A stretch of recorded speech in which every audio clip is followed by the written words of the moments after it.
Oke, langsung aja kita masuk ke pertandingan pertama. Logan Paul, Austin Theory, dan ISO Speed melawan The Usos dan LA Knight. Pertandingan six man tag team yang gak ada taruhannya kayak gini tuh susah banget ditebak. Awalnya aku yakin banget Logan sama Theory harus menang sabuk tag team biar faksi division tetap relevan. Nah, karena mereka udah dapat sabuknya, sekarang segala kemungkinan bisa terjadi. Di satu sisi, seru juga kalau milih ISO Speed yang menang, soalnya biasanya artis atau selebriti itu punya rekam jejak yang bagus kalau tanding di WrestleMania. Tapi di sisi lain, The Usos sama LA Knight juga masuk akal buat menang, soalnya inti ceritanya kan ISO Speed sebenarnya kayak nggak mau banget gabung sama Logan dan Theory. Dia tuh kayak dipaksa gitu.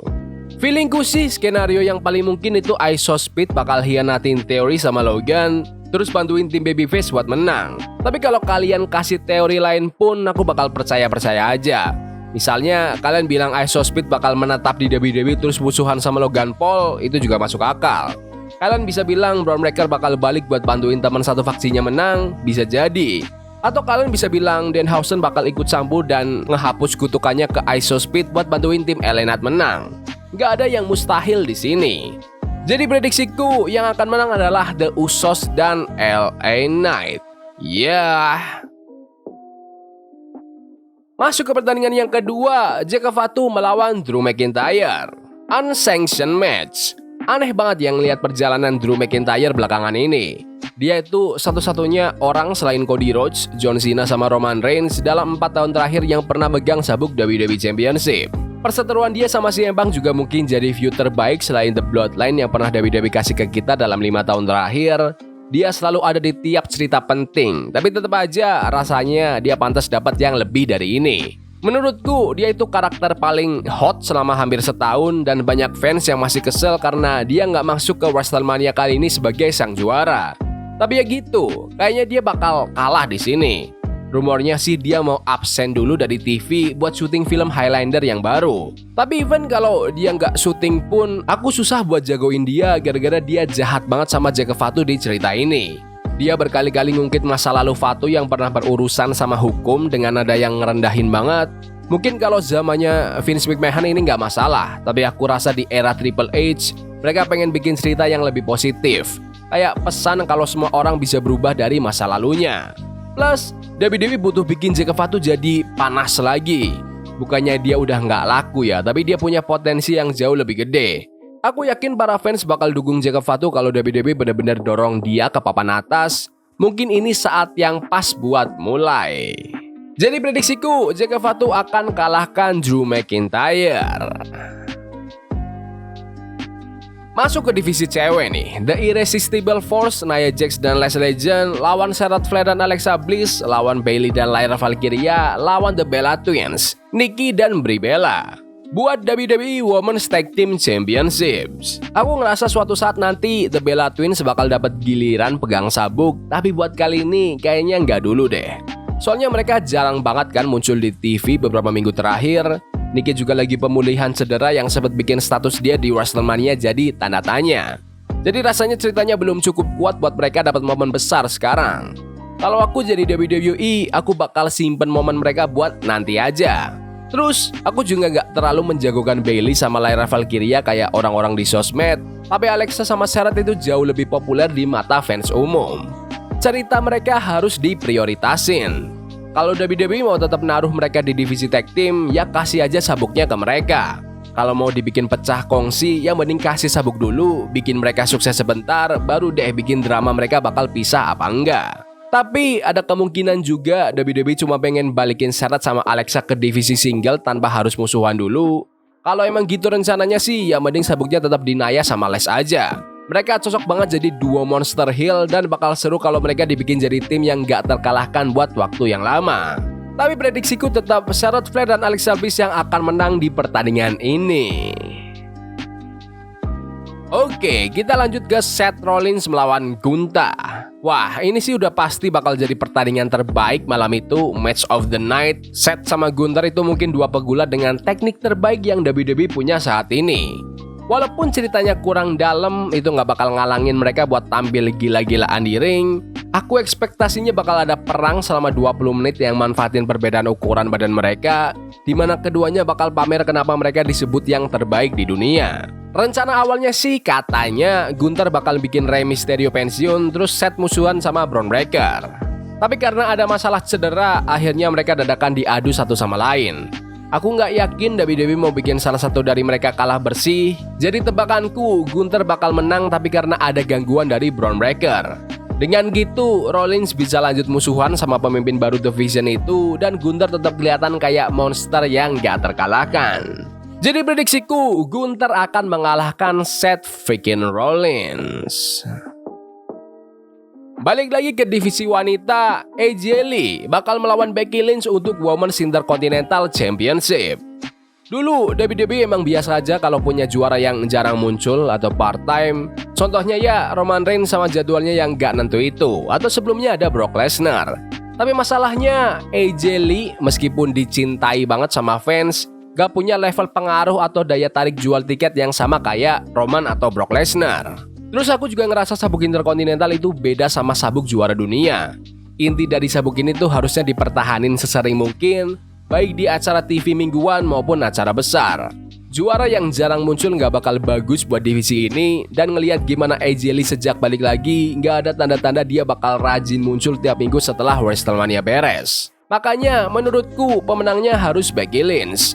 Dia itu salah satu bintang paling gede di divisi cewek dan dia benar-benar ngebantu naikin derajat sabuk Intercontinental ini sejak pertama kali diadain. Banyak cerita seru yang bisa dibikin kalau dia pegang sabuknya lagi, dan kalau dia kalah lagi sama AJ Lee setelah sebelumnya kehilangan gelar ke AJ, itu malah bakal ngerusak karakternya dia buat jangka panjang. Jadi prediksiku, Becky Lynch bakal rebut kembali gelar Women's Intercontinental dari tangan AJ Lee. Masih di divisi wanita, Stephanie McMahon lawan Liv Morgan buat Women's World Championship. Sayang banget WWE nggak kasih waktu lebih banyak buat bangun cerita ini, padahal apa yang udah kita tonton tuh sebenarnya bagus banget. Vaquer sama Liv Morgan udah saling balas promo yang panas dan mereka berantemnya kayak beneran personal. Fans suka sama dua-duanya, makanya sedih juga kalau salah satu harus kalah dan kehilangan momentum. Buatku, ini semua tergantung gimana Triple H sama tim penulis mau bawa faksi The Judgment Day. Aku suka banget sama Vaquer dan yakin masa depannya di WWE bakal cerah. Tapi cerita jangka panjang yang paling seru itu ya melibatkan Liv sama teman setimnya di Judgment Day, Raquel Rodriguez. Kalau sabuknya dikasih ke Liv, kita bisa dapat drama panjang soal mereka yang mulai curiga satu sama lain sampai akhirnya beneran pecah pas SummerSlam nanti. Kemungkinan lainnya bisa aja Raquel atau Roxanne Perez gak sengaja bikin Liv kalah, terus itu jadi awal hancurnya The Judgment Day. Itu bisa aja terjadi dan bikin sabuk tetap di tangan Vaquer, tapi aku sih gak bakal milih jalan itu. Soalnya bakal jauh lebih menarik kalau sabuknya itu dipegang Liv. Jadi prediksiku, Liv Morgan akan menang dan menjadi Women's World Champion lagi. Oke, waktunya main event. Cody Rhodes lawan Randy Orton buat WWE Championship. Gak ada pertandingan WrestleMania tahun ini yang paling banyak diomongin selain yang satu ini, tapi sayangnya kebanyakan omongannya itu negatif. Awal ceritanya benar-benar kurang greget dan gak kreatif, terus kayaknya karena panik, mereka masukin Pat McAfee ke dalam cerita. Mungkin ini perintah dari TKO, induk perusahaannya WWE, dan ternyata respon fans itu gak bagus, apalagi di sosial media. Pat McAfee ngerasa kayak pengganggu doang, soalnya Cody sama Randy itu punya sejarah panjang bareng-bareng selama puluhan tahun. Sedangkan Pat McAfee kan nggak punya itu sama sekali. Aku nggak tahu gimana caranya WWE bisa nyelesain ini dengan rapi. McAfee bilang dia nggak bakal muncul lagi di WWE kalau Randy Orton kalah. Aku nggak yakin WWE mau pegang janji itu, soalnya dia itu komentator lama dan TKO pengen banget WWE terus kerja sama ESPN. Tempat acaranya McAfee tayang. Tapi di sisi lain, aku juga ragu WWE mau lanjutin cerita yang jelas-jelas gak disukai banyak fans. Kalau Randy Orton menang, bakal aneh kalau McAfee langsung hilang gitu aja dari TV. Ya walaupun itu yang kejadian sama Travis Scott tahun lalu sih. Ini tuh bener-bener berantakan. Harusnya kalau direncanain lebih matang, ceritanya bisa jalan. Tapi ya, nasi udah jadi bubur. Sekarang WWE harus milih opsi yang paling mending dari yang ada. Menurutku sih sabuknya tetap di Cody, tapi kayaknya WWE bakal tetap milih jalan yang makin bikin pusing. Jadi prediksiku, Randy Orton bakal jadi WWE Champion yang ke-15 kali kalahkan Cody Rhodes di WrestleMania. Oke, kita langsung masuk ke pertandingan besar antara Obafemi dan Brock Lesnar. Ini benar-benar build up yang paling mantap sejauh ini dan ceritanya pun simpel banget. Brock Lesnar itu ibaratnya orang paling jago dan paling sangar di sekolah dan emang udah kayak gitu selama berpuluh-puluh tahun. Dia nantangin semua orang di locker room dan cuma Obafemi yang berani maju buat nantangin balik. Sejak saat itu, kita emang baru lihat mereka baku hantam dikit-dikit sih. Tapi intinya ini cuma soal dua bintang yang punya karisma luar biasa dan koneksi kuat ke fans buat bikin suasana jadi makin panas. Banyak yang ngira Brock bakal pensiun akhir tahun ini, mungkin pas SummerSlam bulan Agustus nanti. Aku dengar sih ada argumen kalau dia harus dibikin kelihatan kuat terus sampai pertandingan terakhirnya, yang kemungkinan lawan Gunther. Tapi kalau menurutku pribadi, dia harus kasih kemenangan buat Obafemi. WWE ini butuh banget bikin bintang baru. Bayangin aja, 4 orang yang jadi main event WrestleMania tahun ini semuanya udah umur 40 ke atas. Sedangkan Obafemi baru 27 tahun dan potensinya gila banget, nggak ada obat. Cuma dalam beberapa bulan, dia udah disukain banget sama fans fanatik maupun fans biasa. Jadi nggak aneh kalau dia bakal jadi jagoan buat menangin Royal Rumble tahun depan. Kadang kita emang harus ngelakuin sesuatu demi masa depan bisnis ini. Jadi prediksiku, Obafemi bakal ngalahin seorang Brock Lesnar di WrestleMania. Lanjut ke pertandingan yang seru nih. Penta lawan Javon Evans, lawan Rey Mysterio, lawan Dragon Lee, lawan JD McDonagh, lawan Rusev untuk Intercontinental Championship ladder match. Sama kayak pertandingan Gunther sama Seth Rollins di malam pertama, pertandingan ini dijagoin banget bakal jadi yang paling pecah di malam kedua. Banyak banget talenta berbakat di sini dan pas ditambah aturan ladder match, potensi buat muncul aksi-aksi gila dan koreografi yang keren itu gede banget. Javon, Dragon Lee, sama JD McDonagh pasti bakal tampil habis-habisan. Soalnya ini pertama kalinya mereka masuk daftar pertandingan WrestleMania. Kalau pertandingannya rame-rame gini, biasanya emang bikin pusing buat ditebak. Tapi aku ngerasa pede banget sama Penta. Emang si Javon Evans lagi rame diomongin di internet, tapi dia masih terlalu baik sama pegulat lain dan kayaknya masih butuh latihan lagi buat bagian promonya. Sementara itu, popularitas Penta lagi tinggi-tingginya selama setahun lebih dan menurutku nggak ada alasan buat bikin dia kehilangan gelar sekarang. Apalagi TKO lagi fokus banget buat besarin Triple A dan Penta itu sosok legenda di sana. Jadi prediksiku, Penta akan mempertahankan gelar interkontinentalnya. Lanjut ke Sami Zayn lawan Trick Williams untuk United States Championship. Bisa dibilang ini pertandingan yang paling gampang ditebak dari semua daftar yang ada. Trick Williams itu calon bintang besar. Reaksi penonton ke dia udah selevel pemain main event. Dan kayaknya selain The Miz, dia yang paling sering muncul di media dibanding pemain lain. Di sisi lain, Sami Zayn kayaknya lagi proses pelan-pelan jadi heel. Dia sering disorakin penonton dan cara menangnya pun udah mulai curang-curang dikit. Kemenangan di sini bakal bawa Trick ke level selanjutnya dan ini momen yang pas buat Sami buat ngilang bentar terus balik lagi jadi heel total. Hal yang udah dipengenin fans selama setahun terakhir. Secara bisnis ini masuk akal banget dan jujur aja bakal ngerusak suasana WrestleMania kalau Sami masih megang sabuknya.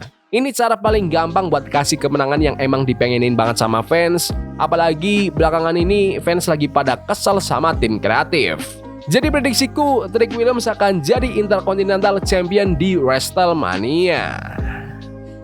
Sekarang masuk ke divisi wanita. Jade Cargill lawan Rhea Ripley untuk WWE Women's Championship. Pertandingan ini jelas banget hasil dari rencana awal yang berantakan. Tadinya Cargill kayaknya disiapin buat lawan Bianca Belair, tapi sayangnya proses penyembuhan cedera jari Bianca agak terhambat. Terus, Rhea Ripley tadinya mau dipasangin sama Io Sky, entah jadi tim atau musuhan. Tapi akhirnya diputusin lah buat nemuin Jade Cargill sama Rhea Ripley biar jadi pertandingan perebutan gelar paling besar buat para pegulat wanita yang belum punya jadwal tanding pasti. Menurutku, siapa yang menang bakal balik lagi ke urusan Bianca Belair.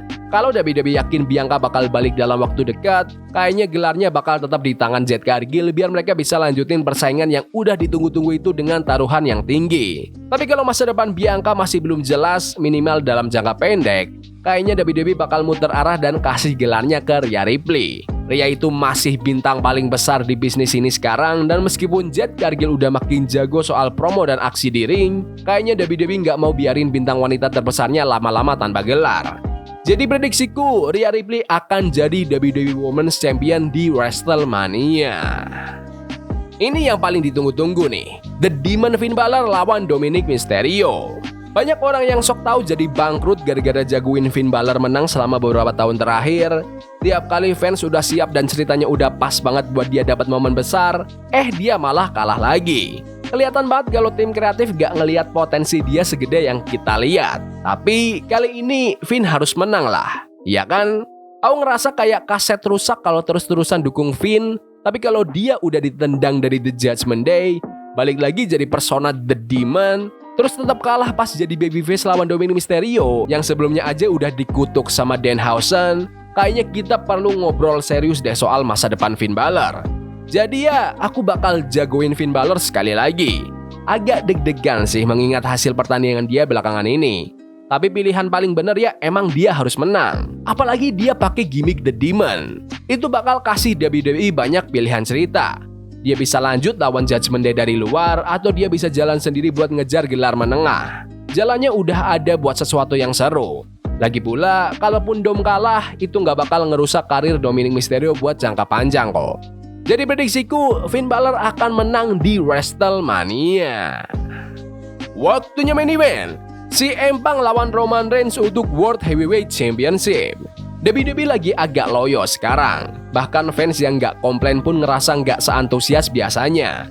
Harus ada yang berubah. Dan tebakanku sih mereka bakal pakai cara lama buat benerin ini. Puncak kejayaan di era TKO itu pas WrestleMania 40. Waktu terakhir kali Roman jadi juara. Aku nggak bilang setelah itu jadi jelek banget ya. Tapi jelas masa-masa menuju WrestleMania itu yang paling diingat manis sama fans. Roman itu bintang paling gede di sini. Dan meskipun sekarang dia jarang muncul, dia kelihatan lebih sering hadir pas mau deket-deket WrestleMania ini. Feelingku sih WWE bakal kasih gelar itu ke Roman Reigns asalkan Roman setuju buat lebih sering muncul tiap bulannya. Gak harus tiap minggu sih, tapi mungkin 2/3 dari jadwal biasanya asalkan dapat gelar lagi. Itu udah cukup buat WWE bikin cerita yang oke. Lagi pula, segede apapun rasa suka aku ke CM Punk, dia itu lebih asik kalau lagi berapi-api ngejar sesuatu. Dia jadi juara emang oke sih, tapi mungkin dia bakal dapat energi baru kalau dia kehilangan sabuknya dan bisa nentuin posisi baru buat bulan-bulan ke depan. Jadi prediksiku, Roman Reigns akan mengalahkan CM Punk di WrestleMania. Mungkin dengan bantuan dari seseorang. Ya udah gitu aja video hari ini. Jangan lupa like dan subscribe ke channel ini karena gue pengen 20.000 subscribers di bulan ini. Tolong bantu. Yes boy. See you. Love is a game we play incognito. Forbidden fire on Nico. Bunny for love we can hold. I wish we were